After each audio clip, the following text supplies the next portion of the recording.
se dá certo. Pronto. Tá. Só mandar um e-mail aqui para... Um segundinho, pessoal. Tivemos um... Bom dia, meu nome é Gabriel Moraes Medeiros, esse é o segundo encontro dos minicursos ligados ao projeto Divisão 49, Operação Urano, projeto este financiado pela Diretoria de Cultura e pela Pró-Reitoria de Esporte e Cultura da Universidade Estadual de Campinas. Esse é o segundo encontro, e nós vamos começar hoje com uma conversa em relação aos tópicos abordados ontem, mas não só isso, né? E depois passo ao conteúdo programático do nosso segundo encontro, beleza? Eu só vou, pessoal, um segundinho aqui, mandar um e-mail para a Débora, já que, ao que me consta, ela foi removida da reunião, não sei por qual problema técnico aqui, nunca tinha visto isso. Acho que foi algum problema da configuração, tá bom? Ó, se vocês já quiserem ir colocando pergunta no chat, quem preferir pode levantar a mãozinha para falar, tá bom? Se quiser falar de câmera fechada, não tem problema também. Isso, na gravação, pessoal, depois vai lá para o YouTube lá da Ofícios e tudo, na gravação a pergunta no chat não aparece, tá bom? Até vem para mim registrado as perguntas e tudo na gravação do Meet, mas, então, só fazendo esse aviso, se vocês quiserem abrir a câmera para falar, fiquem à vontade, eu até gostaria que fosse assim, mas fica a critério de vocês também, tá bom? Então, um segundinho, isso só para avisar a Débora que ela pode entrar de novo aqui. Só vamos lá, então. E se ninguém tiver nada para falar, eu espero que tenham, viu, pessoal? Por favor, daí eu já começo o conteúdo de hoje. Vamos... pronto, aqui já está o e-mail dela.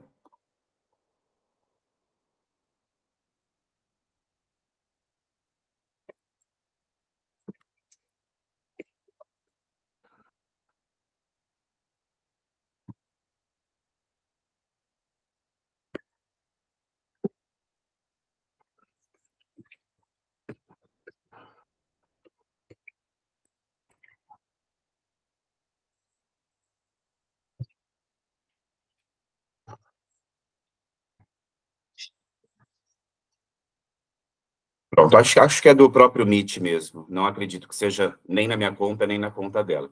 Mas já avisei aqui. Só confirmando, Débora Zacarias não está aí, né? Tá, beleza. Tomara que ela consiga entrar de volta, então. Então é isso, pessoal. Bom dia, vamos lá. Hoje, então, a gente continua aquelas discussões de publicação de livros literários, mercado editorial, mas voltado principalmente à publicação de poesia, né? Tem algumas questões a falar nesse sentido. Em relação a ontem, o que vocês têm a comentar? Vocês têm alguma dúvida, algum ponto que vocês queriam colocar? Espero que não fique aquele silêncio não confortável, né? Aquele silêncio desconfortável. Fiquem à vontade para falar em absoluto e acredito que vocês tenham questões. Mariana Belize levantou a mão, só ver aqui se tinha um chat antes. Não, pode falar, Mariana, por favor. Então, para mim, o encontro de ontem foi muito importante porque você abordou questões que eu já vinha pensando como poeta mesmo, né?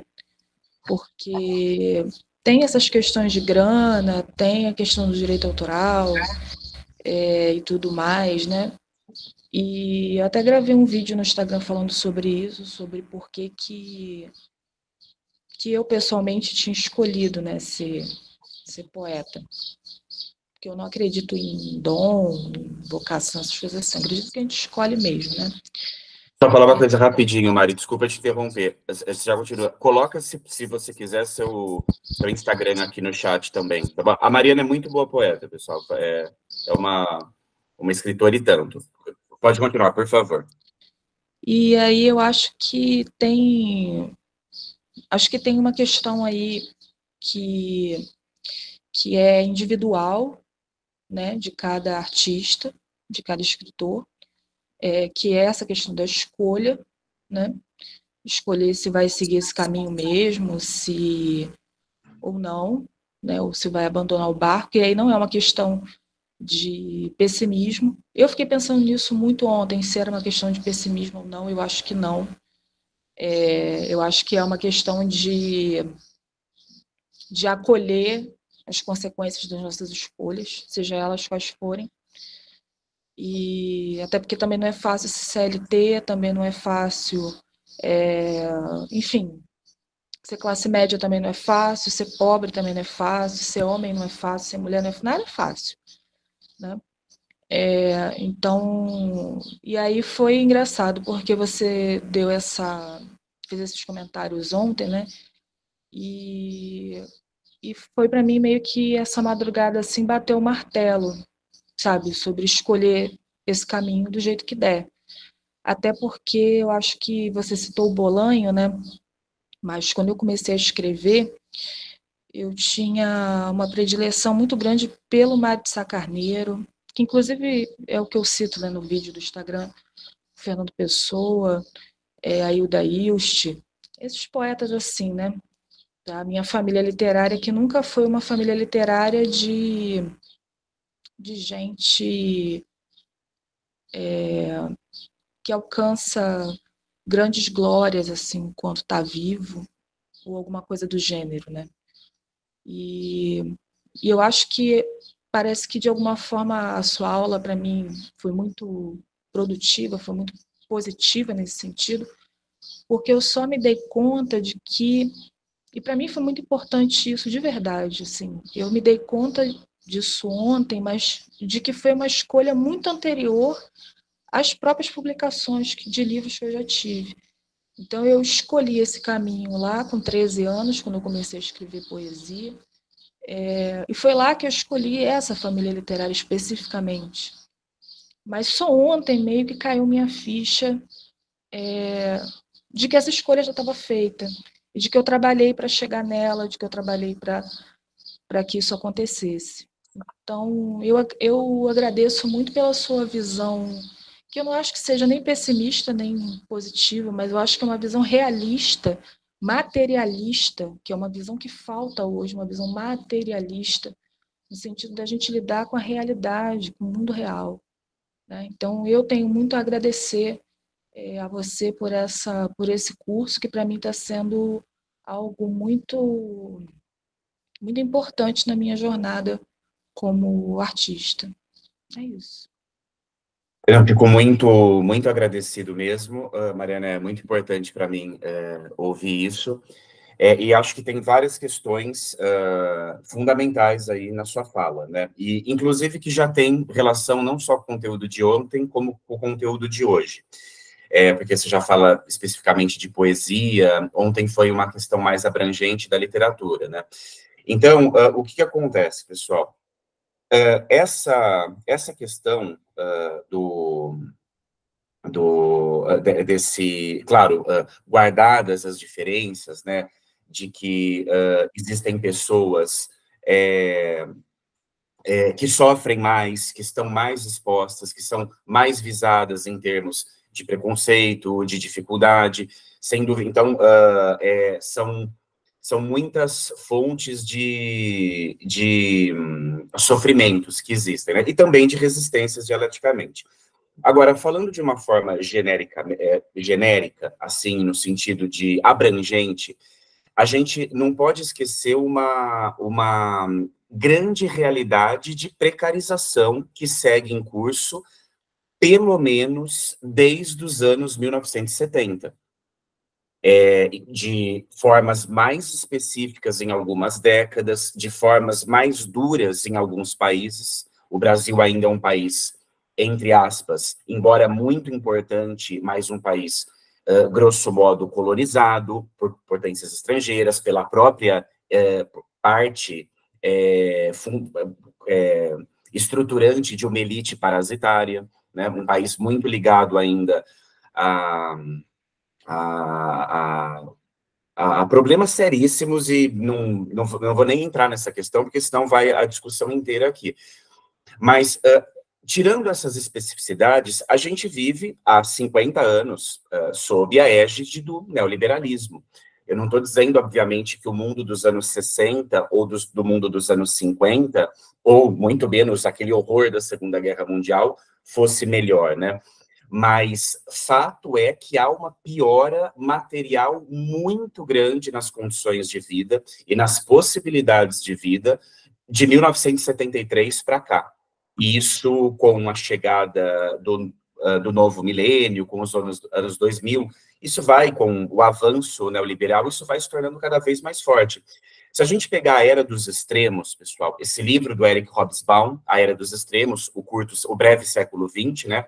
Eu sei que vocês, muitos conhecem esse livro, mas se não conhecem ou se conhecem, mas não leram, esse livro tem que sempre ser lido constantemente, né? A Era dos Extremos, do Hobsbawm. Tem uma divisão muito forte na Era dos Extremos. Já vou chegar nas questões que a Mariana comentou, só fazer esse introito aqui.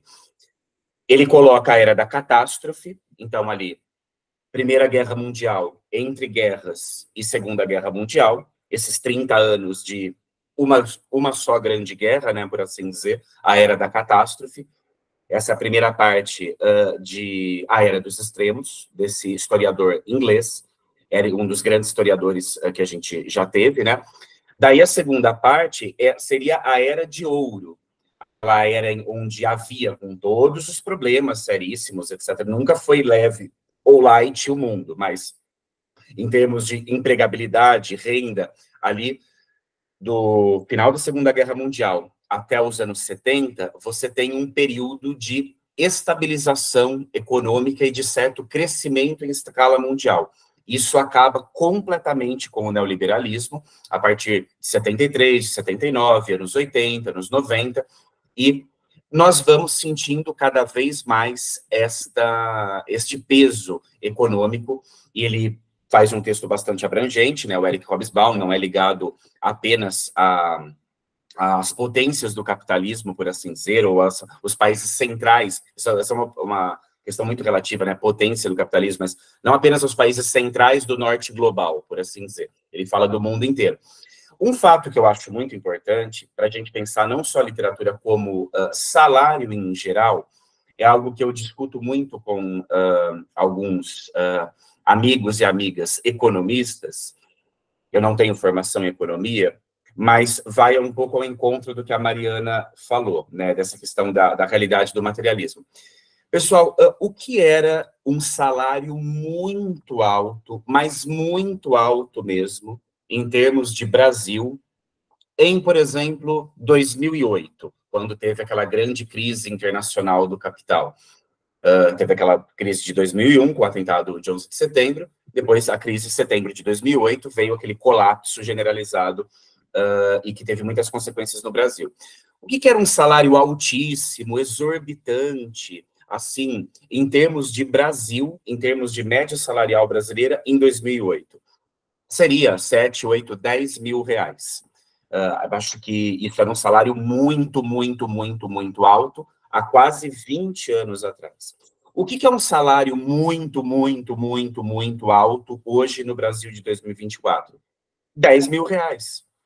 Ou seja, pouquíssimas pessoas no quadro assalariadas, ou MEI, ou prestadoras de serviço, conseguem ter uma renda assim. A renda se manteve igual. Isso pegando o 0,1% que tem acesso a uma renda dessa. E nesses 20 anos em que se mantiveram estáticos esses valores, os preços decuplicaram, pelo menos. Quanto custava um litro de álcool para você pôr no seu carro de etanol combustível em 2009? Custava 50 centavos, hoje custa R$5, né? Então, o quadro de precarização é generalizado e é muito sério isso. Isso é muito sério isso. É uma questão muito complicada. Sobre o Bolanho, voltando ao ponto que daí eu já falo com o Eduardo, que você citou, de fato, o Bolanho era uma pessoa, Roberto Bolanho, um poeta chileno, né? Ele vivia no México com a família dele, daí ele vai para o Chile, ao golpe de Estado, pelo general Pinochet, que implanta uma ditadura militar terrorista no Chile e neoliberal. Essas são palavras do Hobsbawm, inclusive, ditadura militar terrorista, sobre o caso chileno. E o Bolanho é preso, depois ele se exila no México, consegue sobreviver à crise aquele golpe de Estado terrível, mas muitos são mortos, né? Tem alguns filmes muito bonitos, eles estavam de graça no Sesc virtual para serem assistidos. O Nostalgia da Luz, esse filme é maravilhoso, sobre um documentário sobre a ditadura chilena, entre outras coisas também, e os filmes que vêm na sequência, né? Cordilheira dos Sonhos, tem um outro filme também, que é o segundo, que eu não estou lembrando, mas enfim. O Roberto Bolanho sempre se viu como poeta, ele escrevia poesia, ele se chamava de poeta. O que faz o Bolanho entrar num gosto ao estilo internacional, né? Depois ele se exila na Espanha, onde a mãe dele morava, a Espanha pós-ditadura também, pós-Francisco Franco, né? Um grande cineasta que mapeia essa Espanha pós-franquista, você sabe, é o Pedro Almodóvar, o grande Pedro Almodóvar, cujos filmes sempre têm que ser assistidos. Principalmente aqueles filmes dele dos anos 90, né? Tudo sobre minha mãe, mas não só, enfim, mas voltando. O Bolanho se exila na Espanha e ali ele começa a escrever prosa. Com a prosa, de fato, ele consegue alcançar uma repercussão muito maior. Acho improvável que o Bolanho, escrevendo poesia, tivesse tido o sucesso que ele teve. Mas, como ele mesmo dizia, o sucesso veio tarde demais. Ele já estava muito doente, morreu aos 50 anos, e foi uma questão complicada. A Mariana também citou o Mário de Sá Carneiro. O Mário de Sá Carneiro é algo impressionante, né? Adoro a Hilda Hilst também, que escrevia prosa. O Mário de Sá Carneiro, peço licença para falar isso aqui, mas tem que haver acho que estou falando com respeito, claro, né? O Mário de Sá Carneiro é um poeta suicida, um dos mais brilhantes poetas da língua portuguesa. Ele se matou em Paris. Tem uma carta, a correspondência dele com o Fernando Pessoa é das coisas mais belas e poderosas que existem, né? E ele fala num determinado momento, em 1916, ele se matou, daí o Álvaro de Campos, heterônimo do Fernando Pessoa, tem um poema muito famoso, Se te queres matar, por que não te queres matar? E o Mário de Sá Carneiro fala nessa carta para o Fernando Pessoa, né? Não me sinto bem neste lugar ideal, né? A cidade de Paris, ou seja, a cidade onde todos falavam que era o centro das vanguardas, a efusividade, tudo bem, estava vigente a Primeira Guerra Mundial, mas daí tem os anos 20, a Paris do Picasso, dos escritores americanos, etc. Todo aquele romantismo, né, aquele novo romantismo que foi embutido sobre a cidade, ele não conseguia se sentir bem naquele ambiente, né? E evidentemente não existe uma causa e tudo, nem estou entrando nessa questão, mas eu acho que a metáfora é muito importante no seguinte sentido. Às vezes, se a gente pensar que Paris é a poesia, né, guardado suas proporções, a poesia nesse lugar de idealização, nesse lugar de, não, eu vou conquistar esse espaço, ela pode muitas vezes tornar um lugar de sofrimento também, né? Acho que quando a gente idealiza as coisas, sempre estamos mais próximos do sofrimento, né? Então, é um poeta muito, muito importante mesmo, e vale sempre a leitura, né?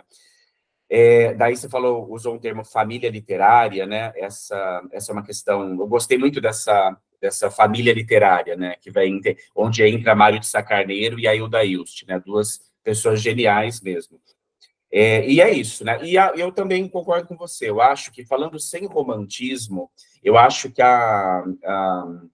o exercício de escrita, ele é absolutamente fundamental, assim, fundamental. Não tem a ver com o mercado, não tem a ver com venda de livros. De fato, as pessoas que precisam mesmo escrevem para viver. Independente, claro, a gente tem que tentar publicar, a gente pensa em ter leitores, sejam 2, 3, 4, a gente tenta, na medida do possível, pagar a conta com o que a gente escreve, apesar de tudo, mas a escrita está além disso, a literatura está além de mercado, de publicação, de prêmio, a literatura é aquilo, né? O que eu falei ontem, que é uma frase muito conhecida do Bolanho, escrevendo como uma cobra no Polo Norte, mas escrevendo. Ou seja, apesar de tudo, em que pesa em todas as circunstâncias desfavoráveis, imagina uma cobra andando no Polo Norte, né? Mas escrevendo. Então, fico tocado mesmo aí pelas suas palavras, Maria. Eduardo, pode falar, por favor.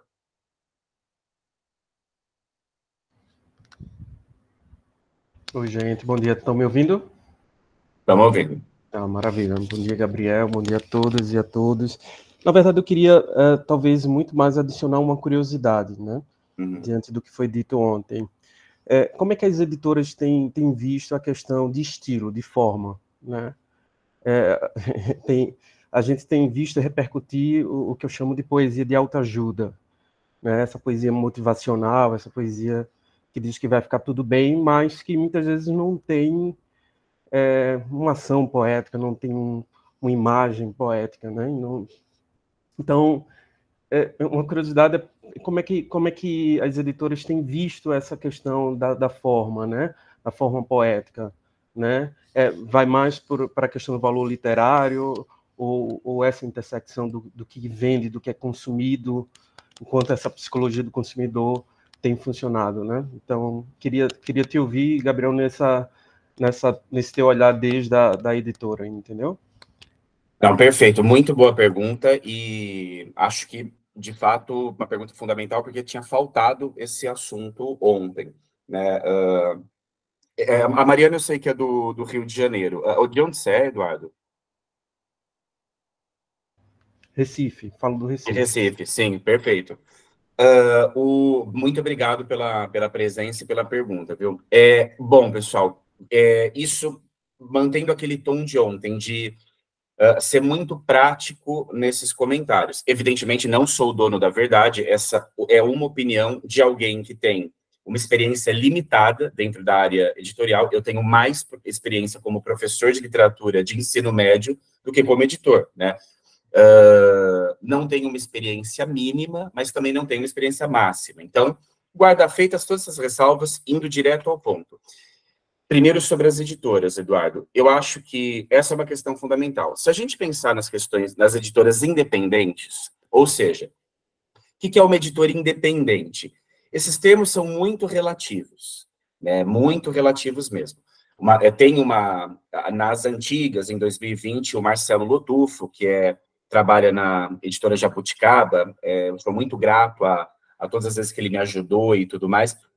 Teve uma fala do Lotufo, pelo que a gente fez pelo Ofícios, de um projeto, falando sobre esse conceito de editora independente, né? A editora independente seria a pequena editora, a editora que não é uma grande empresa, que tem uma limitação muito grande de capital, assim, que publica livros mais na emoção, assim, né? Mas, enfim, tudo isso não são definições muito precisas. Há muitos tipos de editoras independentes. Tem editoras independentes que publicam 1.000 livros por ano.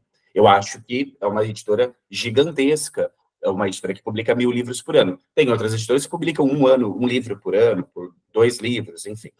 Mas, seja como for, eu não acho, como eu já escrevi publicamente, assim, eu não estou fazendo já vou chegar nos pontos que você falou, mas só fazendo um preâmbulo, eu não acho, assim, uma coisa errada as editoras que publicam muito, de fato, sinceramente, eu admiro. Se eu pudesse, se eu tivesse condições e eu publicaria 1.000, 2.000, 3.000 livros, assim, se houvesse essa possibilidade. Mas, no meu caso, não há, né? Agora, o que eu acho que acontece, Eduardo, e por que a sua pergunta é muito importante? Vocês que trabalham com literatura, seja de uma forma mais constante ou menos constante, seja no freelancer do texto literário que você revisa, ou seja no livro que você, que está aqui no curso, está publicando ou quer publicar, em geral, é importante vocês terem em mente uma coisa. Tem 2 formas de sobreviver no meio editorial, como editora pequena / independente, ou seja, sem uma gráfica própria, sem uma grande equipe de trabalho, com todas as limitações financeiras e tudo. Tem 2 formas. ou você cobra para publicar das pessoas, ou você cobra para publicar. Então, ó, eu publico o seu livro se você me pagar tanto. Algumas pessoas fazem isso, né? Enfim, acho que se tiver tudo claro, não é a maneira como eu trabalho, mas se tiver tudo claro no contrato, ninguém estiver sendo enganado e lesado, o combinado não sai caro. Então, esse é o meu ponto de vista. Eu sou um pouco contra, faço essa ressalva mais uma vez aqui, já falei em outros momentos, editoras que cobram para publicar no mundo acadêmico, textos acadêmicos. Estou falando que estão fazendo algo errado, que fazem coisas ilícitas? Não. É um trabalho honesto, se ninguém está sendo enganado, beleza, tranquilo. Só que o que eu acho, também como autor acadêmico, e acredito que muitos de vocês escrevam academicamente, o mundo da academia é um mundo baseado em necessidade de você publicar. O seu trabalho, às vezes, não é avalizado se você não publica, se você não circula, etc. e tal. Então, a máquina de ansiedade que se gera é muito grande. É muito grande. Então, eu não me sinto confortável mesmo, toda vez que chega um e-mail, assim, paga R$400 que a gente publica o seu artigo numa revista virtual. Eu falo, por favor, me tira desse e-mail, não quero mais receber isso, né? Mas essa é a minha opinião. Mais uma vez, não estou dizendo que é nada errado e tudo mais. No caso da literatura, eu acho mais tranquilo, por assim dizer, embora não seja a minha prática, porque, como eu disse ontem, se você não quiser hoje passar por uma editora, você não precisa. Você contrata um bom diagramador, pega uma imagem legal para a capa do seu livro de domínio público, monta o seu livro, beleza, não precisa nem imprimir, não precisa nem de gráfica. Faz uma versão ali, PDF ou EPUB, põe na Amazon, e dá a cara a tapa, inscreve os livros nos prêmios e vão embora, né? Então, isso é uma possibilidade. E tudo. Então, eu acho que essa é a questão. Agora, essa é uma forma de sobreviver, como se você não é uma grande empresa, se você não tem capital, se você não tem dinheiro, no mundo editorial. Não sei se vocês trabalham também com editoração aqui, mas essa, na minha visão, é uma das formas das duas de sobreviver. Qual é a outra forma de sobreviver no meio editorial, sendo uma editora pequena, independente, se você não quer cobrar dos autores? Porque, por exemplo, a editora Patuá nunca cobrou dos autores, ela não cobra. O Eduardo Lacerda, essa é uma questão importante para ele. Eu publiquei meu primeiro livro pela Patuá. O Eduardo Lacerda, eu não tinha nem Facebook na época, em 2016, eu tinha deletado o Facebook, né? Enfim, ele chegou e publicou meu livro e foi uma aposta. Ele podia, na época, como eu tinha muito aluno, estava muita aula, os alunos deram uma força, acabou até que vendendo bem, né? Mas o aluno, em geral, aluna dá força nessas horas, né? Mas aquela questão do primeiro público. Agora, o que acontece? Se você não quer cobrar dos autores, como sobreviver trabalhando? Se amanhã, não sei se você já tem aqui, mas amanhã você quer, eu quero abrir um CNPJ de MEI para ser uma editora independente. Você pode tranquilamente. Você pode publicar um livro e ver se está certo. Pode ser o seu livro, um livro do amigo seu. Mas como você vai conseguir sobreviver? Daí, pessoal, isso vocês precisam entender. Você tem que publicar livro a rodo. 50, 60, 100, 200 lançamentos por ano. Por mês. Por mês. Não tem jeito. Não tem jeito. É uma questão extrema, tem exceções, claro, etc. e tal, da editora independente que publica poucos livros, mas é muito difícil. Porque o que acontece? Quando você lança no mercado uma massa, estou falando de literatura aqui, uma massa gigantesca de livros, você lança 200 livros por mês, ou 50 livros por mês. Mais uma vez, não estou desmerecendo aqui. Acho que é um trabalho importante, que faz parte de uma democratização da literatura, e se eu pudesse, se eu tivesse dinheiro e capacidade e tempo, eu publicaria muito mais. certo? Então, não é daquela coisa, ó, o cara está falando mal das editoras que publicam muito. Não, não é isso. Falando sinceramente, mas eu não posso, não consigo. Eu publico mais ou menos 20 livros por ano. A ideia original da Eurofício era publicar meia dúzia de livros por ano, mas por tentativa de sobrevivência, foi necessário aumentar a vazão, né? Mas o que acontece? Porque quando você lança 50 livros por mês, por exemplo, eu tô me prolongando aqui, pessoal, mas o comentário do Eduardo é muito importante mesmo. E se eu estiver me perdendo, você me dá um toque aqui também. Eu volto à sua pergunta, mas eu já chego à segunda parte da sua pergunta sobre a poesia. Porque isso tem tudo a ver com ontem e com hoje. O que acontece?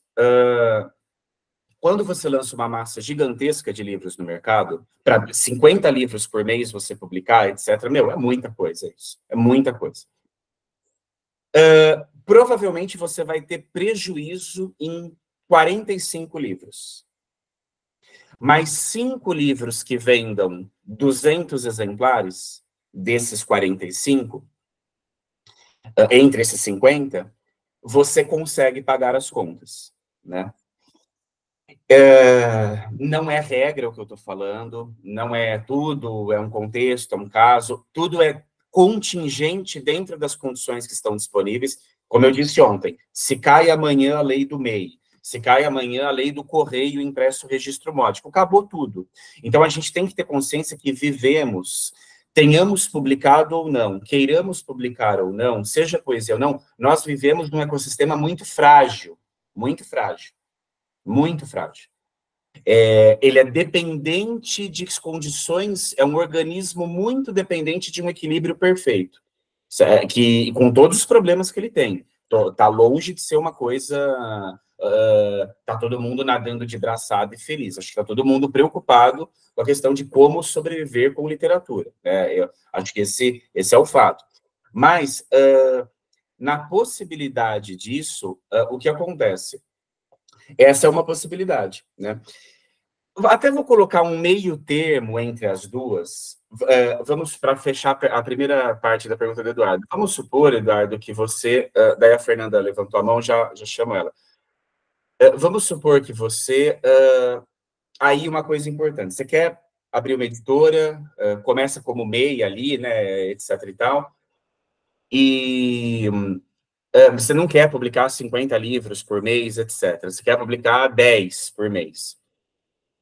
O que acontece? Se você tiver um espaço presencial,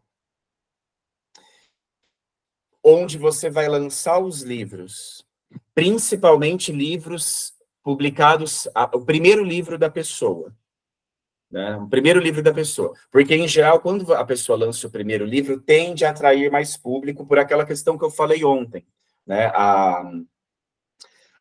O primeiro público, familiares, amigos, todos se impactam mais quando você está lançando o primeiro livro. Se você está no 15º livro, pessoal, tem escritor famoso mesmo, que vão 5 pessoas no lançamento. Né? 5 pessoas. Isso não quer dizer, isso para mim não é demérito nenhum a esse escritor. Acho que ele continua bom, relevante. A literatura não depende de quantas pessoas vão estar no seu lançamento. Mas é um quadro que é triste, né?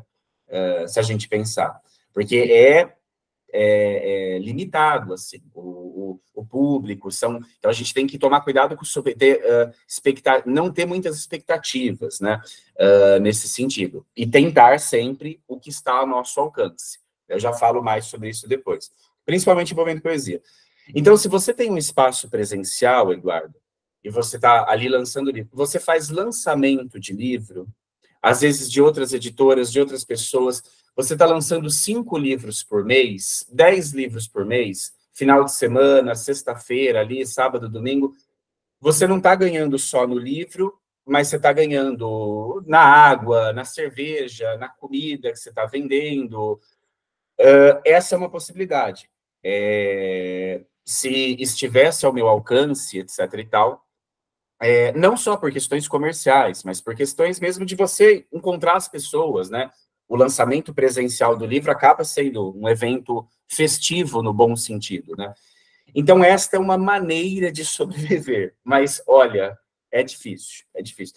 Então, você tem esses três, se não é uma grande empresa, você tem esses três caminhos. Ou você cobra das pessoas para publicar, e se eu fosse autor, aqui, com todo respeito acho que assim, mais uma vez, se a pessoa não está enganando a outra e está cumprindo o contrato, tudo certo.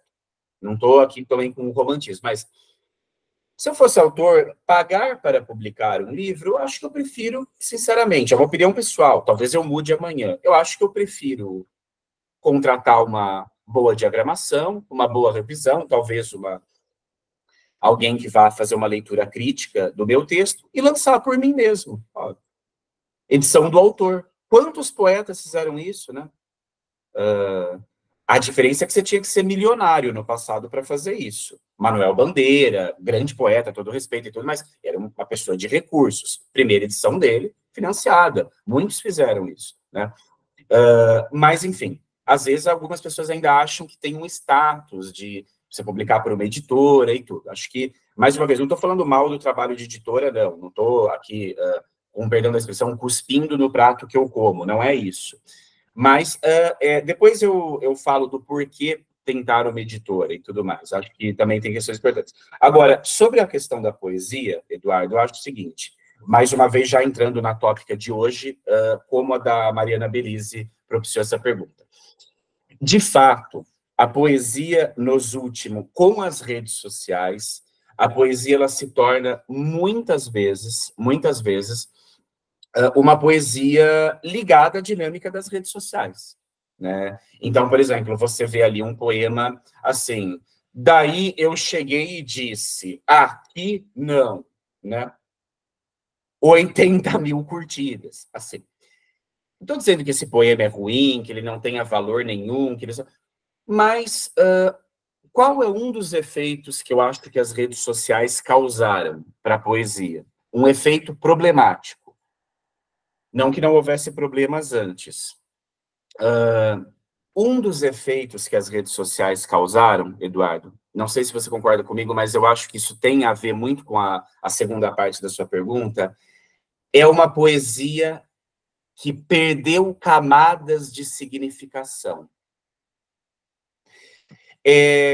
Quando a gente está diante de uma poesia poderosa, de uma poesia concentrada, né, tudo nela é estranho. Né? Você fala, o poeta que a Mariana Belize citou, né, o Mário de Sá Carneiro, um poeta estranho, no bom sentido. A poesia ela está sempre ligada a um estranhamento, né?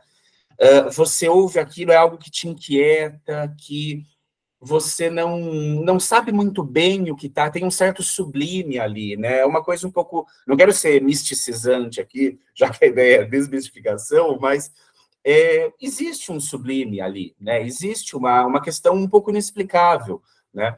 Claro que a poesia ela pode ser engajada, ela tem programas também mais claros. Se a gente pensar no Brecht, por exemplo, óbvio, isso não é inválido. O próprio Mayakovsky e tudo.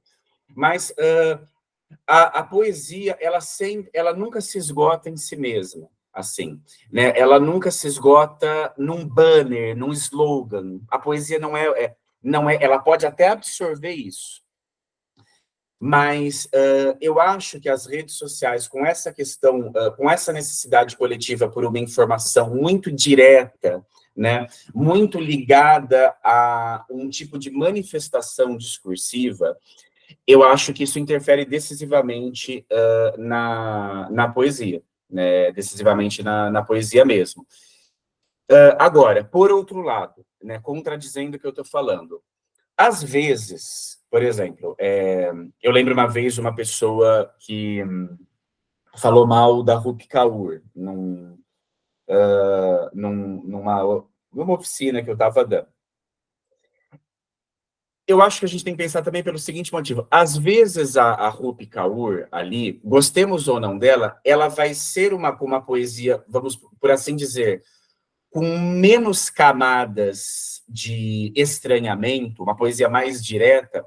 Às vezes a Rupi Kaur é uma introdução da poesia para a vida de alguém, e nisso ela se torna muito importante, não só por isso. Vocês entendem? Então, eu acho que, assim, a gente nunca pode dizer, e claro, não estou dizendo que você disse isso, Eduardo, mas falando genericamente aqui, a gente nunca pode dizer que uma coisa não tem valor em si, né? Porque, às vezes, uma coisa que nos parece clichê, ou brega, ou kit, ou banal, não estou dizendo que a Rupi Kaur seja isso também, mas comentários que eu ouvi sobre ela, assim, com os quais eu até não concordo. Às vezes, mesmo essa poesia com poucas camadas de significação, ela pode nos levar a leituras mais interessantes. O que eu acho, por exemplo, quando eu era mais jovem, eu era muito viciado em Senhor dos Anéis, ficava lendo sem parar Tolkien e tudo, né? É legal, foi muito importante, acho que tem um valor literário independente de qualquer questão.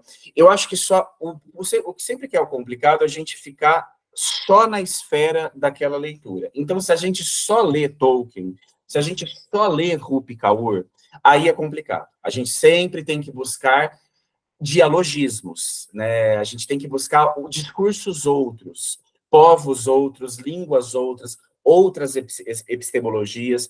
Vamos ler poesia japonesa numa boa tradução do século XVI, né? Vamos ler poesia oral de Lesoto, na África. Hoje, com a internet, isso é possível, né? Tem países que falam português na África. Angola, Moçambique, Guiné-Bissau. Então, a gente tem possibilidades que a gente não tinha antes. Então, eu acho que essa é a questão. A gente nunca pode ficar só numa esfera de significação, né? Senão a gente... E isso vale também para a dita alta literatura, né? Quando eu começo a ver que, não, porque Proust, com todo respeito ao Proust, maravilhoso, Em Busca do Tempo Perdido, etc., mas o mundo não se resume a Proust, né? Não é porque a pessoa não leu Proust ou não leu um clássico que ela é burra ou mal formada, nada disso, né? O pai do Roberto Bolanho é analfabeto, né? Assim, e isso não quer dizer que ele não tivesse uma larga experiência de vida e outros tipos de narrativa, né? Então, enfim, eu acho que essa questão... Mas é um problema. Para a crítica literária é um problema. A instagramização da poesia, ela é um processo que você pode verificar criticamente. Por isso a pergunta é importante também, né? E eu quero depois falar um pouquinho disso aqui. Eduardo, respondi, foi... Qualquer coisa, fica à vontade também, viu? Para continuar. Fernanda, pode dizer aí. Tá, obrigada. Eu nem tenho certeza se é uma pergunta, mas eu queria que você comentasse um pouco a relação das editoras com a poesia. Deixa eu explicar melhor, porque as editoras independentes publicam poesia. As grandes editoras não tão facilmente. Se você pega a chamada, que eu chamo de loteria da Companhia das Letras, poesia não, sabe? O prêmio Leia, não sei se esse ano vai ter poesia, mas teve um ano que não tinha poesia, sabe? E eu acho que as editoras independentes, elas têm essa função fantástica e maravilhosa de publicar poesia. O Bolanho publicava poesia e mudou para a prosa porque ele dizia que ele precisava sustentar a família dele. Você que escreve sobre o Bolanho, você sabe disso. E eu ainda queria dizer que eu acho que na internet existe uma divulgação de poesia, no Instagram, por exemplo, com os perfis que mostram vídeos de poetas, tem aquele Vila dos Poetas, que você pega vídeos com entrevistas de milhões de poetas, tem o Deus Ateu, que mostra versos, é sempre curtinho, o Instagram tem que ser curtinho, versos de vários poetas, e tem 1000 curtidas, olha que bacana, sabe?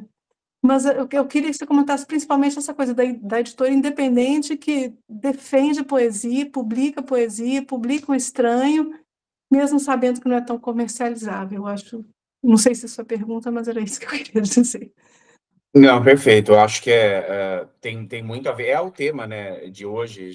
Eu já adianto uma. Não estou interrompendo aqui a conversa, pessoal, porque de fato as perguntas estão contemplando questões que eu ia falar. Por exemplo, a Belise e a Fernanda trouxeram diretamente assuntos de hoje. O Eduardo me lembrou com a pergunta dele de algo que faltou eu comentar ontem, né? Então,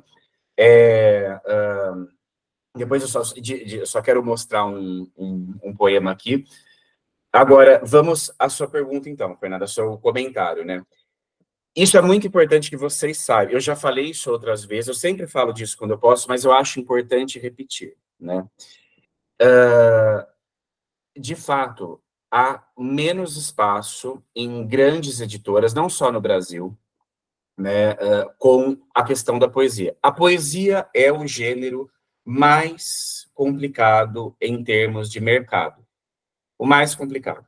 É o menos vendável, sem dúvida nenhuma. Sem dúvida nenhuma. Onde está uma fantasmagoria comum? Onde está uma mistificação comum? Quando a gente começa a ver esses comentários em redes sociais, às vezes até bem intencionados, mas, tá louco, o Brasil, ninguém me lê, ninguém quer saber de mim, o problema é o Brasil, etc. Se eu estivesse nos Estados Unidos, pessoal, nos Estados Unidos o problema de circulação de poesia é sério também, né?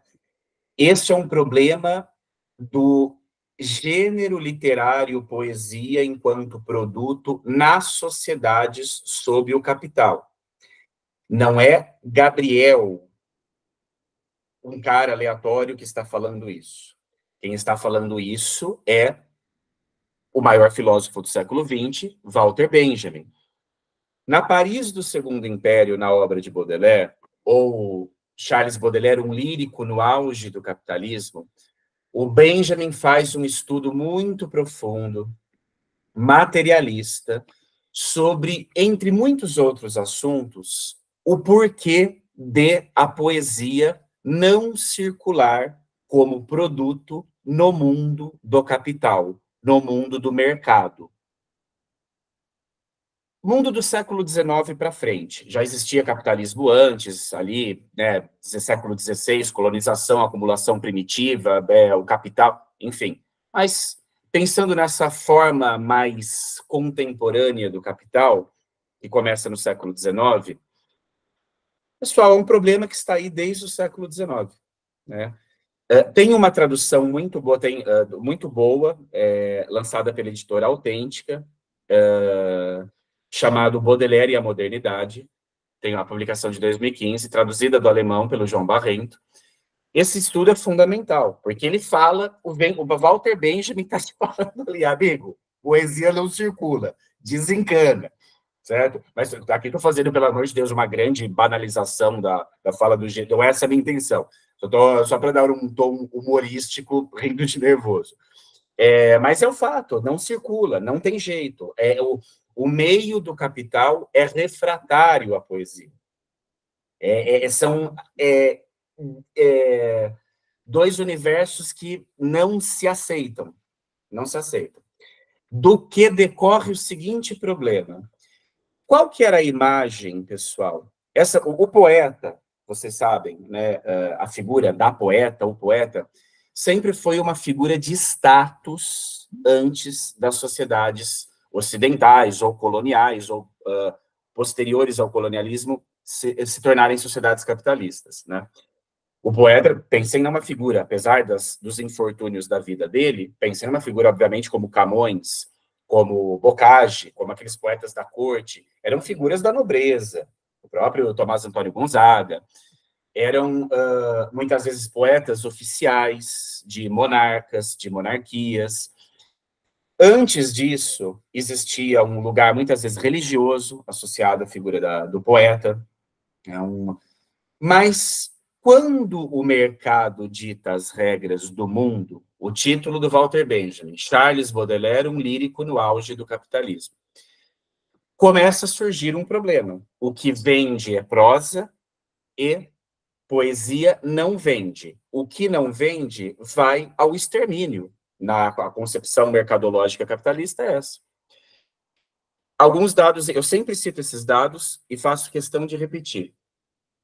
O Charles Baudelaire, que é considerado um dos maiores poetas do século XIX, ao longo da vida dele, esses são dados deste estudo do Walter Benjamin, se não me equivoco nos números, talvez eu esteja um pouco errado com esses números, mas é algo próximo disso.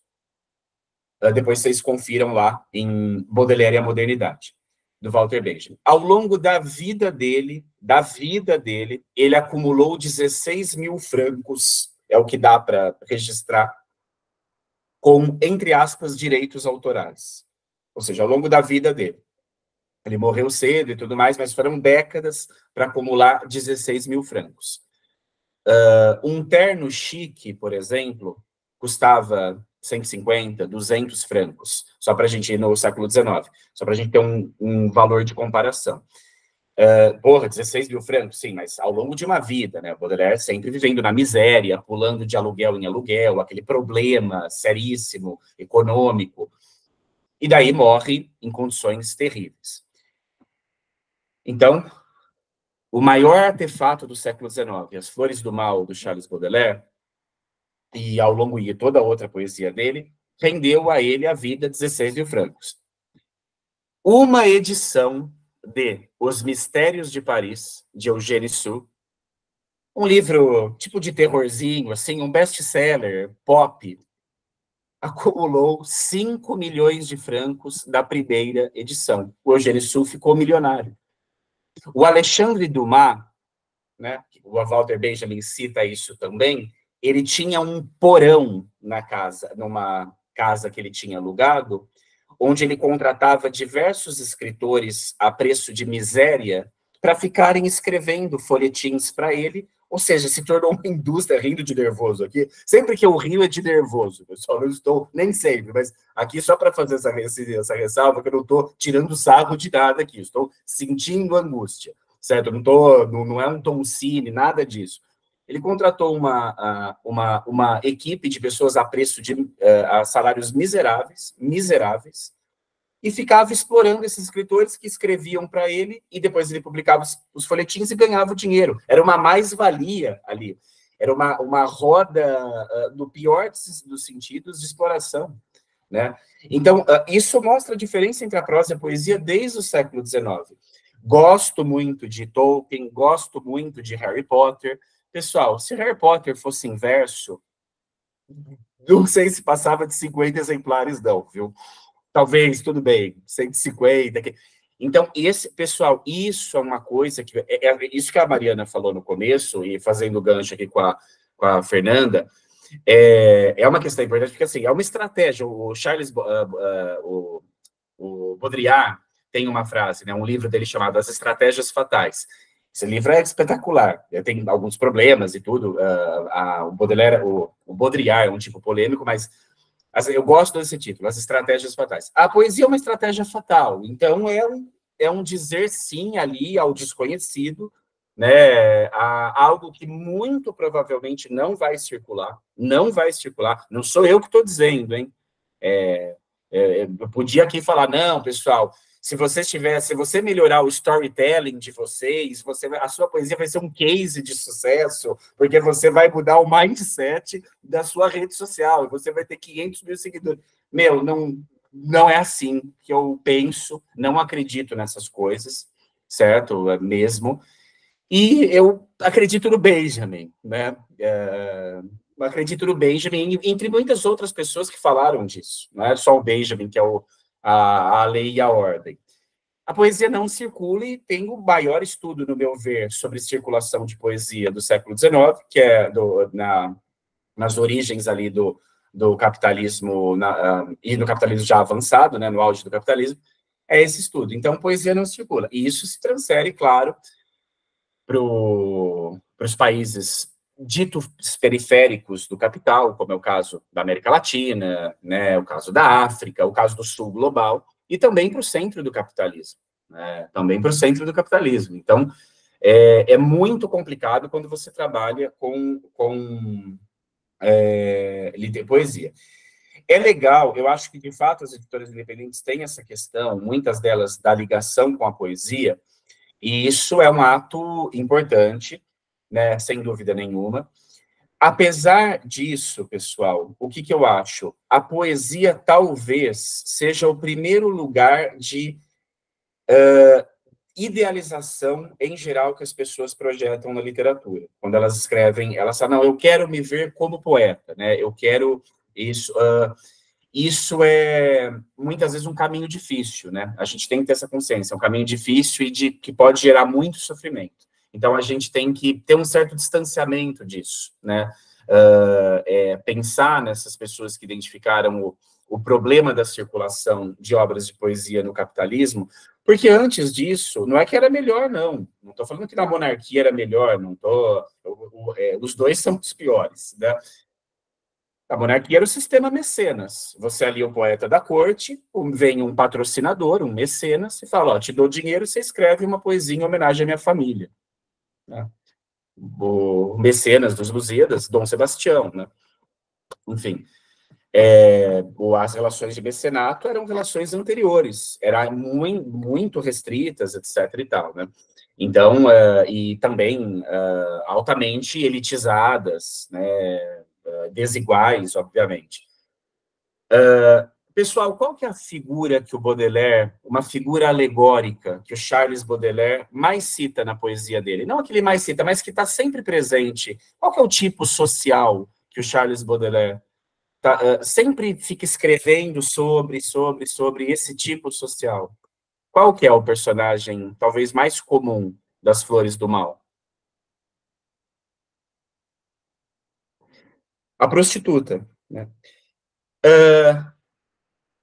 A prostituta ou o prostituto, no caso do Baudelaire, a musa venal, por exemplo, se a gente leiam depois, né, a musa venal, a musa da venalidade, das vendas, essa é a musa da poesia dele. Benjamin e outras pessoas que estudam Baudelaire identificaram que a prostituta é a alegoria do poeta. Vocês não precisam concordar com isso, claro, mas essa é uma posição da crítica literária e da filosofia do século XX. Porque você, como poeta no século XIX, você é inserido nesse universo que você tem que se vender. Você tem que vender o seu produto, né? A prostituta, ela congrega esse paradoxo de que ela é sujeito de venda e também aquilo que se vende. O poeta é igual à prostituta, no caso, para a filosofia, para o sistema de pensamento benjaminiano ligado ao Baudelaire. Ela é uma metáfora da figura do poeta. Olha só, nossa, Mariana falou que estava aberto do lado dela. Esse livro é... Então é isso, e isso é muito difícil mesmo, porque nós somos inseridos, né, no... primeiro de tudo, estou falando de prostituição em termos metafóricos, né, o trabalho sexual é um trabalho reconhecido no Brasil, merece todos os direitos, as profissionais, os profissionais do trabalho sexual têm que ser respeitados, têm que ser protegidos pelo Estado brasileiro, como todos os cidadãos brasileiros. Então, e merecem todo o respeito e toda a dignidade. Então, não estou falando jamais em termos pejorativos o termo prostituta, mesmo porque o Baudelaire não falava isso, né? A musa venal, né? E ele não está dizendo, Baudelaire, também, que você está se prostituindo ao escrever. Não é isso. Mas é o fato de que esse ter que se vender para o mercado deixa o poeta, desde o século XIX, quem dirá em 2024, órfão diante de um mercado cruel, hostil e que despreza o objeto mais sagrado que ele tem, que é a poesia, né? Por isso a poesia, vem o spleen na poesia do Baudelaire, né? Vem aquele tédio, aquela angústia, aquela incapacidade de se adequar ao seu tempo. Teve outras figuras que não tinham capacidade nenhuma de se adequar ao seu tempo, eram figuras heróicas, né? A senhorita Emma Bovary, ou Emma Rouault, o nome de solteira, era uma delas, né? Não à toa, o Baudelaire dizia que essa mulher, essa personagem do Gustave Flaubert, era a maior heroína do século XIX. Né? O Baudelaire adorava a figura da Madame Bovary. Isso é fascinante, né? Mas tem essa questão, o poeta tem um estudo do professor Fábio Cote, que acho que é professor aposentado da USP, né, que aborda muito essa questão da alegoria da prostituição, o significado da prostituição na figura do Baudelaire, é muito ligado ao modo de produção da poesia. E quando a gente pensa no mundo de hoje, pessoal, eu vejo, assim, claro, não estou generalizando, tem muita gente que está bem com isso e está tudo bem, mas Lembra aquilo que eu falei ontem também? Eu perguntei lá para os alunos galera de 17, 18, já eram alunos em contexto universitário, mas devia ter uma galera lá até de 17 anos, assim, bem novinha mesmo, 18 anos, 19 anos. Eu perguntei 120 pessoas, quem tem crise de ansiedade? Todo mundo levantou a mão, né? Você imagina hoje, por exemplo, você está se formando em psicologia, ou você está se formando em letras, você quer ser poeta e tudo mais. Você tem, além de tudo, essa pressão de se vender para o mercado virtual, a máquina de ansiedade das redes sociais. Isso é desesperador, desesperador. Tem um verso do Liechtenstein, quando vocês estiverem angustiadas ou angustiados, eu espero que ninguém esteja angustiado aqui, mas pensem nesse verso, que é um poeta espetacular, morreu em 1913. Ele era um poeta do expressionismo alemão. A vida dele estava feita, ele era jovenzíssimo, ele tinha passado num concurso universitário para ser professor no Canadá, se eu não me engano, se eu não estou confundindo as biografias. Tá tudo certo, ele é convocado para o front, depois, em 1915, e no dia seguinte que ele é convocado, ele toma um tiro no peito e morre. Tem um verso do Liechtenstein que fala assim: vem, precisamos fugir da cidade para muito longe. Para muito longe. Esse poema se chama O Passeio. Vem, precisamos fugir. Deixa eu só ver se eu pego a referência aqui. Por que eu estou falando isso? É uma metáfora. As redes sociais. Vem, precisamos fugir das redes sociais para muito longe. Para muito longe. Não estou dizendo que você deve fazer, não estou dizendo que você deve deletar suas redes sociais. Se você está feliz com as redes sociais, você está nadando de braçada, meu, palmas, que legal. Mas eu só estou apontando um fato que tem uma documentação já, de notícias, inclusive, que angustia as pessoas, pessoal. O uso de redes sociais está diretamente ligado, muitas vezes, né, a sensações de angústia, de ansiedade, de crise, de tudo isso. Esses são fatos que se colocam. Então, hoje, o poeta também tem que, não estou generalizando, tem exceções, tem coisas boas, enfim, tudo é dialético, claro, mas o poeta hoje tem que se vender para a rede social.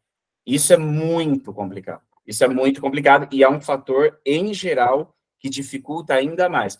Por isso que essa informação de ontem, o número de seguidor não está... Primeiro que o número de seguidor ele já é uma piora nas relações da sua saúde mental.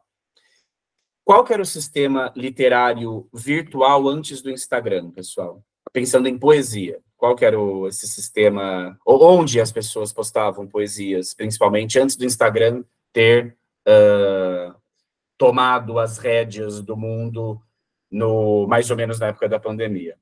Nos blogs, a Cristiane fala, só nos blogs e no Facebook, né? O antigo algoritmo do Facebook, tem alguns estudos sobre isso, um estudo muito, muito interessante da poesia de Facebook, do Tomás Amorim Isabel, vou colocar o link aqui para vocês, um grande crítico literário.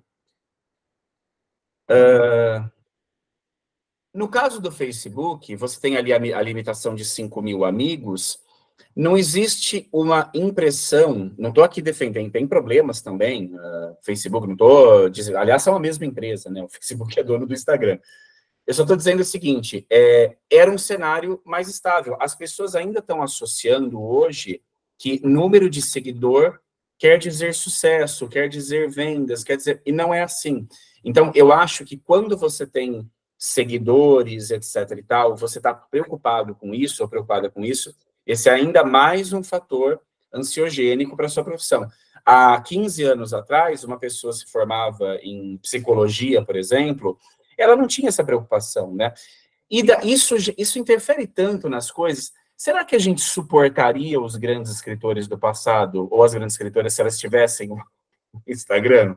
Será que a gente suportaria o Roberto Bolanho postando selfie ali, postando tomando um drink na praia, nada contra, se alguém posta, legal, desde que esteja dentro da lei, todo mundo posta o que quiser, é isso.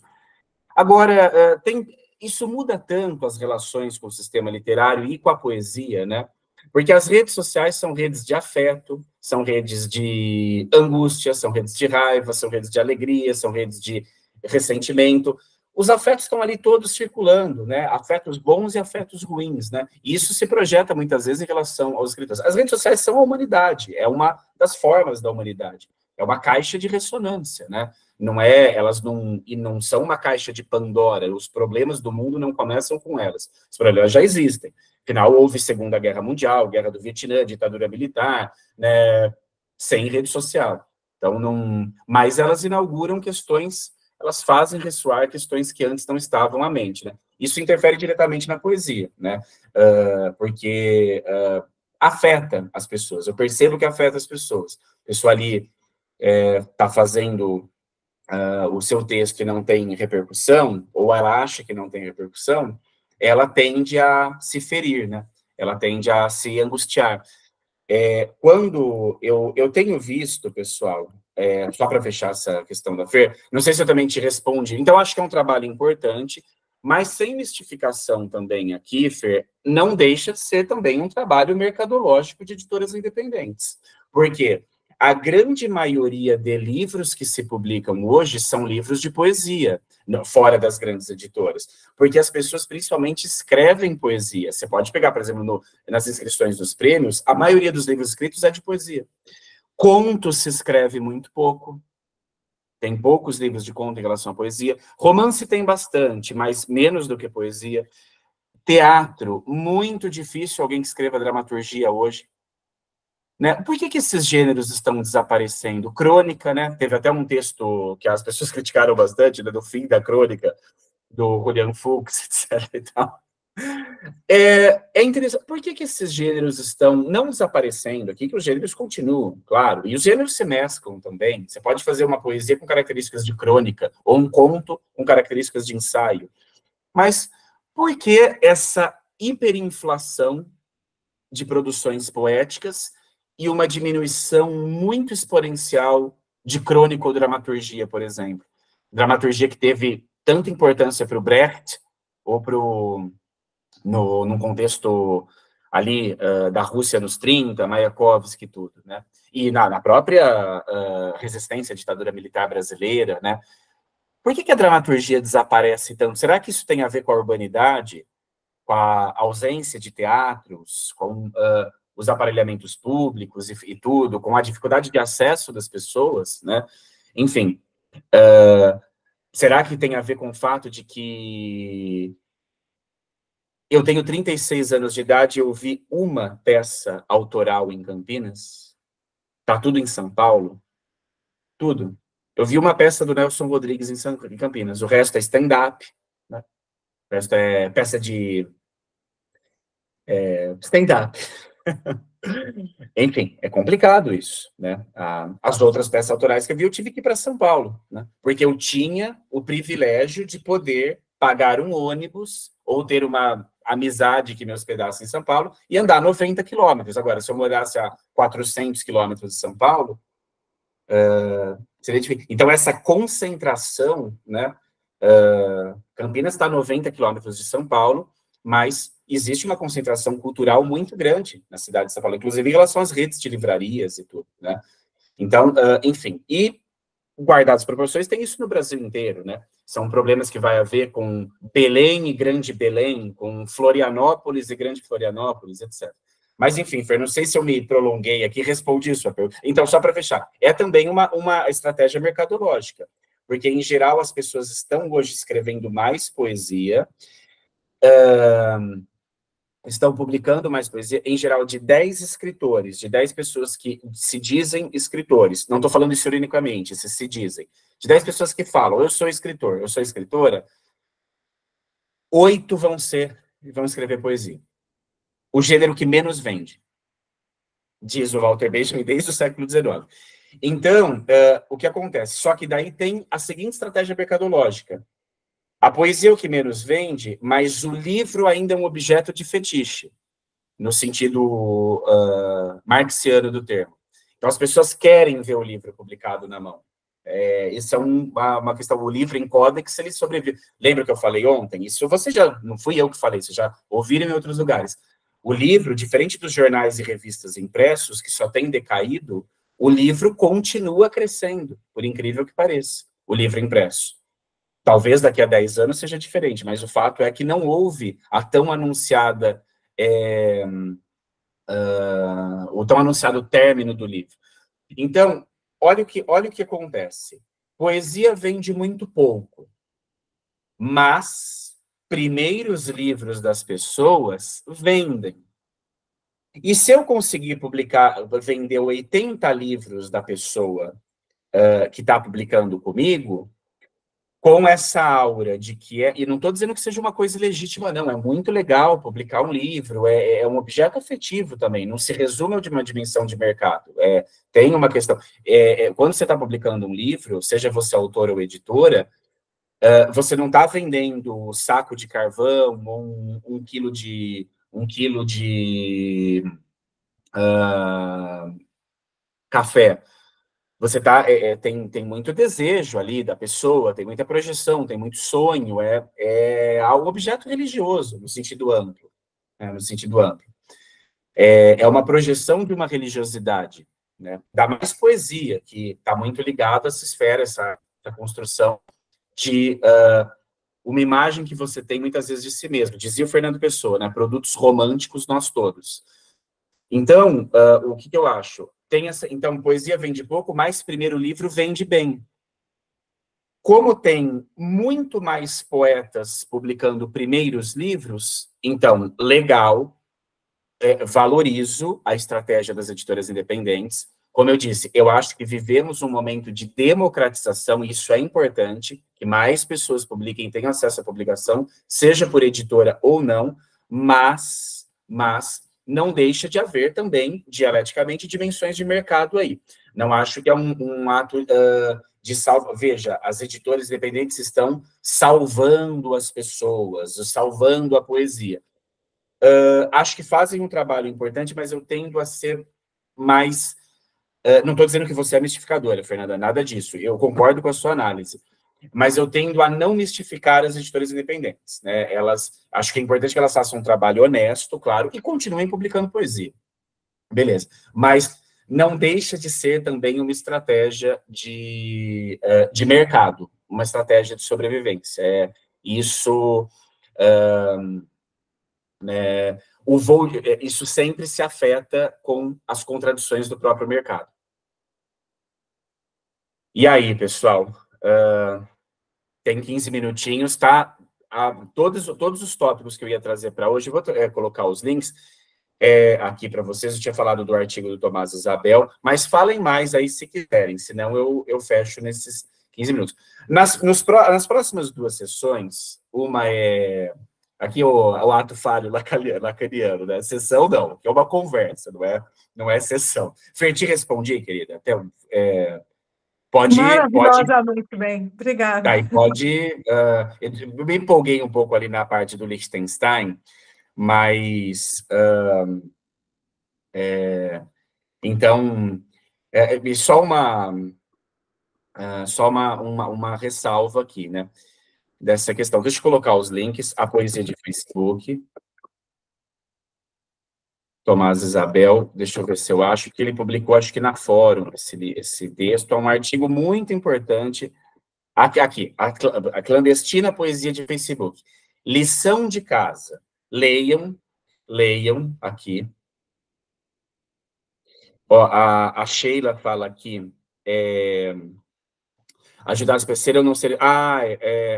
de Wisława Szymborska. Meu, muito boa. Eu não li esse livro. Eu fui numa livraria que abriu aqui em Campinas no ano passado, uma livraria muito legal e tudo, estão fazendo e a livreira me indicou esse livro, ela falou também que é sensacional, eu estou para ler esse livro, eu li tipo 3 páginas, eu queria continuar lendo, mas por causa da tese eu tive que parar. Eu vou pegar a deixa da Sheila aqui e vou voltar para essa leitura o quanto antes. Da Wisława Szymborska, genial, poeta espetacular. Esse não é um livro de poesia, mas, meu, Essa é das grandes, viu? E, claro, como a Mariana falou, essa coisa de dom é totalmente relativa. Poesia é trabalho, é uma decisão, assim. Então, mas, olha, a Wisława, o Eduardo fala aqui, talvez se referindo ao Tomás aqui. Pessoal, o Tomás é muito bom crítico literário. Esse é um bom... O que eu só quero ressaltar hoje para vocês, a questão é a seguinte, as redes sociais, elas têm que ser vistas dialeticamente. Então, eu não estou falando aqui que as redes sociais vão trazer o fim do mundo, o apocalipse, só causam mal. Se você está bem nas redes sociais, ótimo, use a seu favor, né? Já dizia aquela banda que foi tão perseguida, né, por ser mercadológica, Guns N' Roses, use your illusion, né? Use sua ilusão. Isso não deixa de ser uma sabedoria. Mas as redes sociais também geram processos interessantes, né? Esse exemplo aqui do texto do Tomás Amorim Isabel é valioso, esse texto. A clandestina poesia de Facebook. Hoje, o Facebook é uma rede, pela própria estratégia do Instagram, que foi comprado pelo Facebook, é uma rede um tanto quanto esvaziada, né? Mas as pessoas continuam publicando também no Facebook, etc. e tal. Vale muito a pena ler esse texto do Tomás. O Eduardo falou da Wisława, do Correio Literário. A Cristiane fala que eu li a Analfabeta, da Agatha Christoph, e também um livro muito tocante sobre o ofício de escrever. Sim, é muito legal isso, quando a gente vê, né? Tem um que eu adoro, adoro, aquela trilogia do Gorky, Ganhando Meu Pão, Minhas Universidades, foi lançado nas antigas, esse livro traduzido do russo, pela Cossack Naif, que tinha aqueles livros caríssimos lá, tem uns livros no Mercado Livre aí de 10 mil reais, da Cossack Naif, virou objeto de coleção. Mas o que acontece? Então, são recomendações aqui das pessoas que estão fazendo. O verso do Lichtenstein, pessoal, eu acho que não tem... Tem duas antologias de poesia expressionista que eu gosto muito, que tem a tradução para o português. Mas o verso original é esse aqui, ó. Precisamos fugir da cidade. A Mariana Beris fala, Caderno Rosa de Lori Lamb é meu favorito sobre isso. Esse é clássico, né? Clássico, não li, preciso ler. Esse aqui, pessoal, tem tradução para português da Cláudia Cavalcante, da poesia expressionista alemã, e do João Barrento também. O primeiro verso desse poema, que se chama Der Ausflug, o passeio, não, na segunda estrofe, no comecinho desse link que eu passei para vocês. Vem, nós precisamos da cidade nos afastar, né? Estar ausentes da cidade. Esse poema me pega muito, 15 de julho de 1912, ele morreu em 1915. Mesma data que o Bolanho morreu, hein? 15 de julho. Mesma data que nasceu o Walter Benjamin. Olha como diria o Fanny Alexander, do Ingmar Bergman, né? Como tudo está conectado aqui. Morreu Bolanho, nasceu Benjamin, enfim, mas vamos aqui para os 10 minutos finais, pessoal. Então, eu acho uma coisa importante. Então, a poesia é muito difícil. Se a gente colocar todas as dificuldades de ontem, a poesia, vocês multiplicam isso ainda por números inomináveis aqui. É muito mais difícil com poesia. Existem possibilidades, existem poetas interessantes que vendem bastantes livros, etc. Também é um fato. Então, não estou dizendo, obviamente, que você tem que desistir, mas sempre com poesia vai ser tudo mais complicado, né? Mesmo, assim. Leiam também, se possível, a Musa Venal, do Charles Baudelaire, é um poema sobre essa questão alegórica, e isso é fundamental. Nesses 9 minutinhos, pessoal... sim, só uma coisa. Na semana que... Então, a gente continua no mesmo link, na quinta-feira da semana que vem, né? Eu vou dar o tempo aqui até... Então, quem quiser colocar mais coisa, fica à vontade, senão eu vou falando até 11h30, né, para cumprir o tempo regulamentar. Mas o que acontece? Então, agradeço vocês participarem nesses 9 minutos aqui que no salto.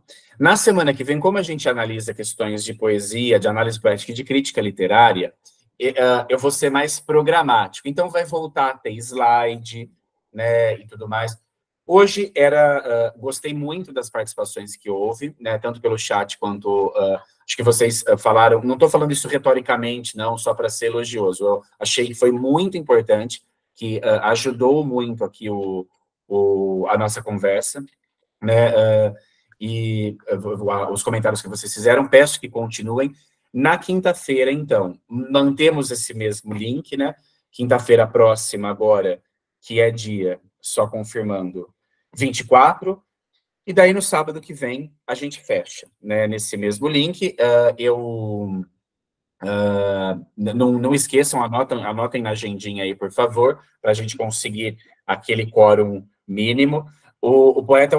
sim, aí outro comentário da Mariana esse poema é lindo, né? O Albatroz, do Charles Baudelaire. Suas asas de gigante me impedem de voar, né? O Baudelaire é um poeta alegórico, né? Acho que isso tem tudo a ver com a discussão de hoje. Se vocês não leram esse poema do Baudelaire, leiam, né? O albatroz quando você está tipo um pelicano. Eu nunca vi um albatroz, mas enfim, já vi pela internet. O Baudelaire fala logo no poema, um soneto, hein? 14 versos. É uma ave, você vê voando, ela é monumental. Ela é monumental, é uma coisa maravilhosa, majestosa, assim. Só que quando ela pousa no barco, e os marujos ali, aquela violência, aquela agressividade, aquela toxicidade, eles capturam o albatroz e começam a humilhar o pássaro, a maltratar o pássaro, e ele com as asas ali, com as asas molhadas, sem conseguir voar. No meio da multidão, o albatroz é uma figura ridícula, no meio do mercado, no meio da massa.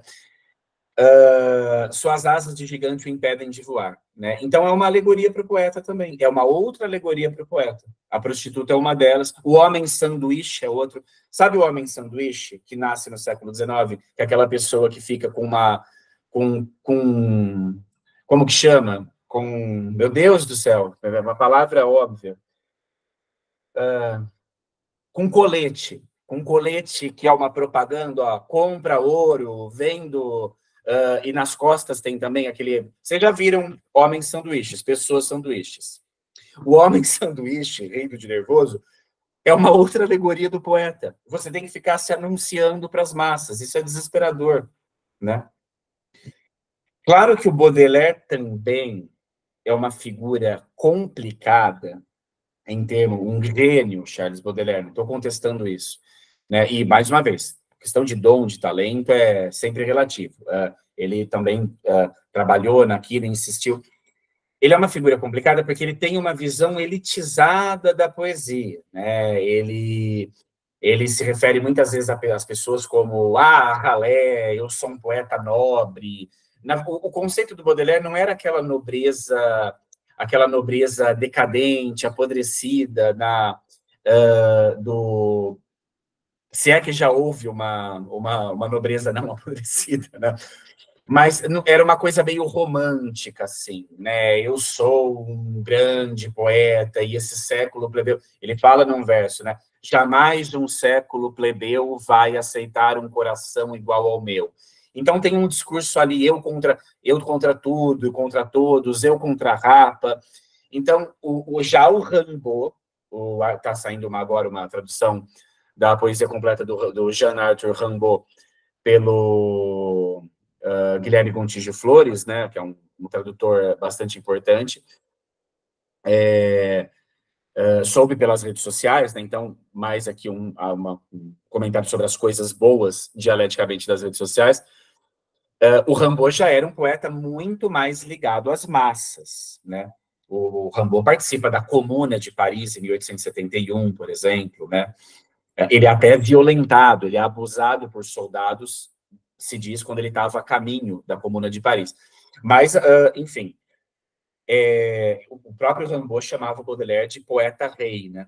De poeta-rei. Então, essa alegoria do albatroz é poderosa mesmo.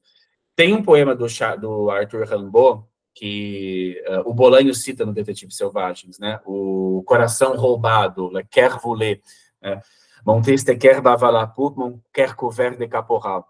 Esse poema é um clássico, é um poema maravilhoso, tem tradução para o português também. A Sheila fala aqui. Sobre a conversa, né? Hoje teve bastante interação, gosto bastante que seja assim. Nas próximas eu vou ser mais programático para cumprir o conteúdo ali. A Sheila fala, podemos pensar numa tradição de poetas que sobrevivem somente tendo outras profissões. Hoje me parece que essa segunda profissão está atrelada a professor universitário ou professora universitária. Brilhante o comentário aqui, concordo em absoluto com você. De fato, Sheila, muito bem colocado. Eu diria, até a produção de literatura e de crítica literária, ela também teve o fenômeno que o Eduardo comentou ali, o fenômeno como o Instagram opera, e tem o fenômeno como as condições de produção que a carreira universitária possibilita. Pessoal, não estou fazendo aqui, muito pelo contrário, um comentário pejorativo contra professores, muito admiro, coloquei agradecimentos a todos os professores do doutorado no meu livro. Os professores universitários trabalham muito, sim, mas o que acontece? Em geral, nas universidades federais e estaduais, se a gente comparar as condições com um professor de ensino médio no aparelho do Estado, tem exceções, claro. Em geral, a carreira de professor universitário possibilita mais tempo de escrita, que no caso do ensino médio é complicado, pessoal, complicado mesmo. O professor... então, eu acho que... e até o fato da organização de um problema no qual a universidade é mais livre, isso é mais importante. E sim, tem poemas ruins de professores universitários também, isso é fato. Tem poema bom e sempre é uma questão, né, das nossas afinidades letivas, né? Como você usou eu vou adotar essa expressão que você usou, viu, Mariana? Minha família literária, né? Acho que isso é importante. Eu acho que só para a gente fechar, pessoal, como o ensino médio tem um currículo obrigatório, né, ali um conteúdo programático, isso é muito complicado, né, minha opinião como professor, e como a universidade ainda tem um sistema que você monta o seu curso, em geral, tem também conteúdos programáticos, claro. Você montar o curso, isso favorece também que você escreva, né? Eu não sou professor universitário, eu tenho um trabalho pedagógico hoje, como esse é o meu último semestre de doutorado, assim, como um trabalho pedagógico ligado ao ensino superior. Já trabalhei em ensino superior, mas não sou um professor universitário concursado, então estou falando também de um lugar que não é o meu. Mas o fato de você montar o curso possibilita também que você escreva sobre as coisas que você está ministrando, né? Que você faça pesquisas. Isso gera livros e poemas, né? Então, acho que é uma identificação muito possível, muito bem feita pela Sheila aqui, que, de fato, é a segunda profissão, né? O ato de escrita da poesia. E também, como a universidade pública e muitas universidades particulares, a universidade em si, ela ainda é vista como um lugar de status, apesar dos ataques que ocorreram e tudo mais, não deixa de haver um avalizador, né? Imagina que eu chego e dizer, pessoal, eu sou professor em Harvard e estou lançando o livro, né? Mesmo que a pessoa não fale isso no sentido de carteirada aqui, não deixa, nossa, meu Deus, a professora trabalha numa instituição reconhecida. Mas, claro que o fato da pessoa ser professora universitária, que é um trabalho que eu admiro, respeito, etc. e tal, mas não torna a pessoa mais ou menos poeta do que as outras. A pessoa pode, como eu disse, a Carolina Maria de Jesus, morava numa favela na beira do Tietê e escreveu das mais importantes literaturas do mundo no século XX, sem dúvida nenhuma. E como valor literário também. Não é só uma questão que é uma literatura importante porque tem uma questão ali de que revela uma condição social no Brasil. Não, ela é boa escritora mesmo. Assim. Ela trabalhou muito naquilo, catando papelão e escrevendo, né? É algo que se repete, sem dúvida. É verdade mesmo, Sheila. É uma das condições de produção possíveis hoje, né? Pessoal, já estou encerrando mesmo, para não tomar o tempo de vocês.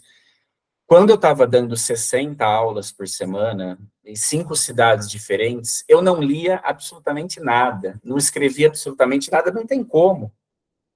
E eu ainda tinha privilégio de ir de carro, né? Você imagina se tivesse que pegar 4 ônibus, 5 ônibus, que nem professores e professoras, amigos meus de ensino médio tinham que pegar, fretadão e tudo.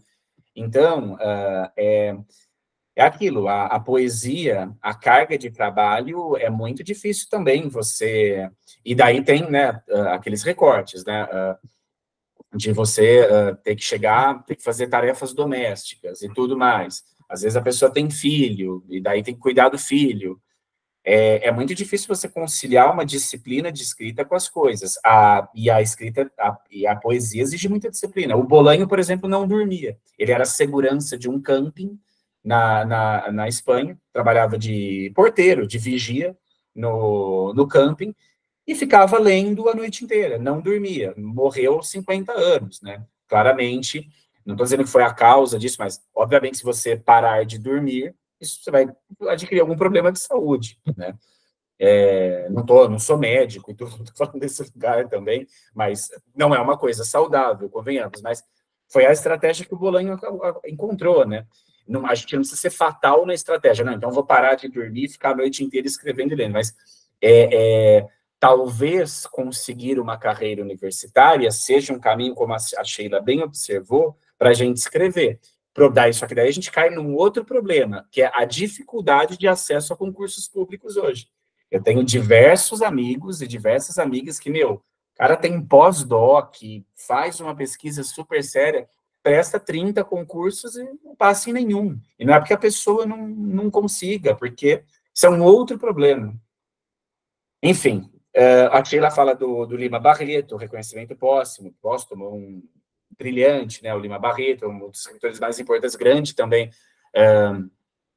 contista, cronista, é um ótimo romancista, claro, mas, na minha opinião, na narrativa curta, do texto curto, ele é insuperável mesmo. Eu adoro o João do Rio também, né, que já foi uma figura mais pop e tudo, foi homenageado na Flip esse ano. Não fui na Flip, né, esse ano por causa da tese, gostaria de ter ido, mas também é difícil, Paraty é longe, tudo é uma cidade cara, né, agora é um evento importante, mas o João do Rio é um escritor adorável mesmo, né, e tudo. Mas é isso, pessoal. Então, quinta-feira nos vemos. Muito obrigado. Cristiano fala, é impossível. Não, espero que... eu não vou dizer respondendo é possível, porque senão acho que a gente eu cairia num mantra. É possível, é possível, é possível. Eu respondo sempre como Bolanho. Deixa eu ver se eu acho esse poema aqui, só para fechar mesmo. Como una culebra en el Polo Norte, pero escribiendo. Acho que achei. Minha carreira literária, hein, esse poema do Bolanho. Ó, tá aqui o link, pessoal. Não, ó, rapidinho. Pode sair, já acabou. Quem precisar, não quero tomar o tempo de vocês. Mas eu vou ler 2 segundinhos. 2 segundinhos aqui, daí a gente vai... rapidinho, só uma... Eu já salvei, rapidão. Daí já libera... Tá, plaquinha de acréscimo aí. Calma aí, cadê o arquivo aqui que eu salvei, que eu não quero projetar a tela aqui. Só para não aparecerem 500 mil arquivos da tese, uma área de trabalho superlotada, vocês perceberem que eu sou uma pessoa em crise, né? Eu quero... o que acontece aqui... Ó, só rapidinho, só para fechar, 2 minutinhos a gente encerra. Então, abrir aqui o PDF, pronto. Porque esse poema é o que eu acho. É possível ser escritor? Vamos ler o poema do Roberto Bolanho, outubro de 1990. Vou projetar aqui para vocês. Pronto, aqui. Tá aqui.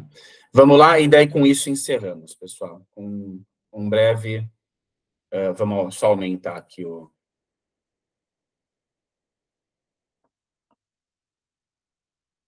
tá meio pequenininho aí para vocês, né? Mas eu vou ler.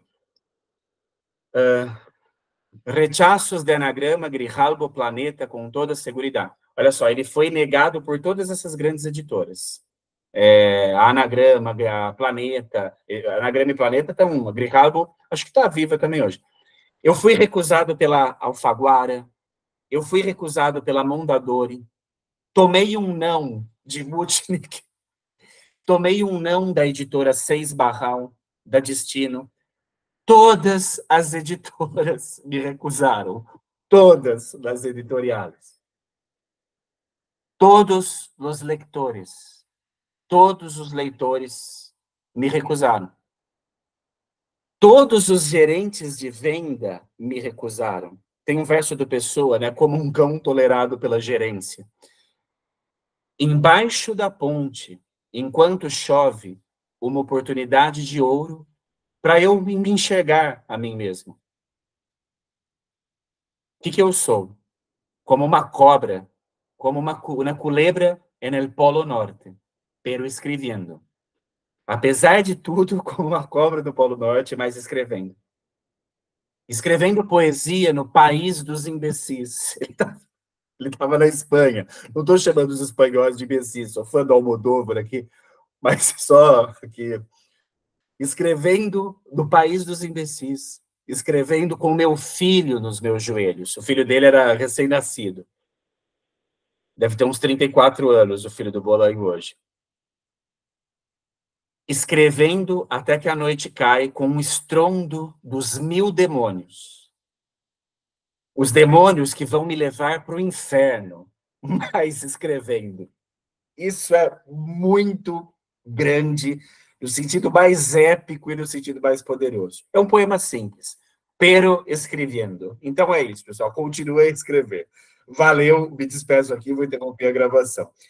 Só a Cristiane fala, lembrei da Agatha Christophe que disse que é preciso continuar escrevendo, mesmo quando não interessa a ninguém. É isso. Tem tudo a ver com o Bolanho. Obrigado, valeu, pessoal. Até quinta-feira, não falta, hein? Até mais. Para a gravação.